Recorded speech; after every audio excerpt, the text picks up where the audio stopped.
Well, this happened about half an hour ago. We're told by local eyewitnesses that some sort of missile was incoming. It appeared to have been intercepted, but landed, the debris landed on this tram and taxi. We understand from the ambulances that at least one person have died, but someone who we met earlier on at the previous hit site is local MP Alex Goncharenko. Alex, first of all, what do you think has happened here? That's this terror again. This time it is a missile attack. You can see the rests of missile.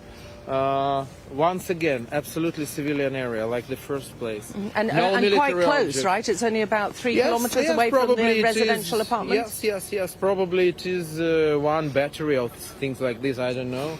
And you see that number of victims could be much higher because the place where missile hit is just 3-4 meters from this building, residential building. So 3-4 meters to the right, and all this building will be destroyed, and there are people inside. So this one man killed, man of 1962 year. He was born in 1962. Yeah. He was 39. 59. Sorry. And but he was he was passing. That's just accidentally. But 4 meters to right, many more people will be killed. What do you make of these tactics? And do you sense that Kyiv, the capital city, is coming under more and more attack? Yes. It seems to me, I mean, all I'm hearing this morning is air raid sirens. 3 attacks today. The third was in Antonov factory. As I know, there are no killed there, fortunately. But still, we have 3 killed. Today, more than dozen wounded, and it's just one morning, and I think it's just start. So we need to stop it as soon as we can. We need really to provide Ukraine with the air defense systems, aircraft, just to stop this horror. I've asked you this before, but why would that make so much difference?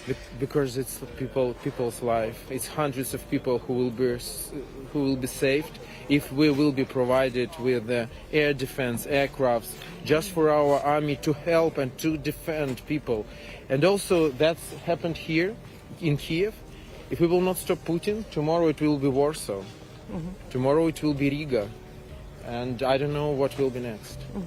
And what do you make of these tactics? I mean, we've heard President Zelensky saying there's no way they'll be able to take the capital city, but from us inside the capital city, it certainly feels they're making edges and they're coming closer. They're trying to encircle Kyiv. They're trying, but I'm also sure that they could not take Kyiv. I'm sure. Why? Why are you so sure?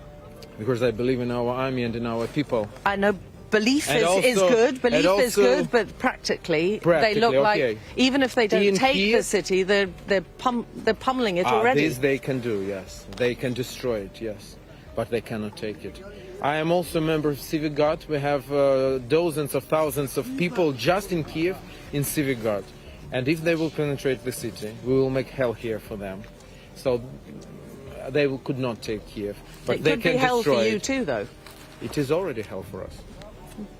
We've seen it happening in Mariupol and other Kharkiv. It's catastrophe. Do you fear that the same thing could happen to the capital city? Yes, they want to do the same. The question is only of resources, and Kyiv is 10 times bigger than Mariupol. So that means that they will need much more resources and ammunition, and yes, but they want to do the same. We've seen social media posts from a Chechen unit, which may or may not be true, but outside on the edges of Kyiv. That's true. I know them personally. I mean, there are Chechens fighting for Ukraine, like volunteers, and there are Chechens collaborators, which are Putin's like guards. They are fighting against Ukraine on the outskirts. I mean, in the town satellites of Kyiv. Yes. What are your fears about the civilians, particularly in this capital city? We've spoken to students, to former bankers, to former teachers who are all now taking up arms and so determined to defend the city. But what can you do when you're faced with missiles landing on a capital city? People like me, I am a civilian person, I'm a member of the parliament, but I also took my arms in my hands, and I'm sure we can hold our city and we can defend our city. That's every person can do something. And when hundreds of thousands will do their best, they could not do with us anything. They can kill many of us probably, but they cannot take us.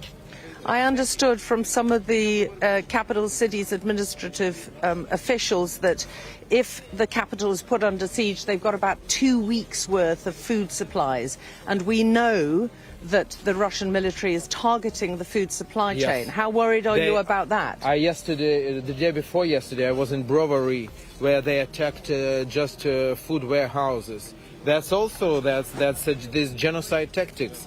But fortunately, Kyiv is not under siege now. We are not encircled. Not yet. There are not yet, and I believe it will not be.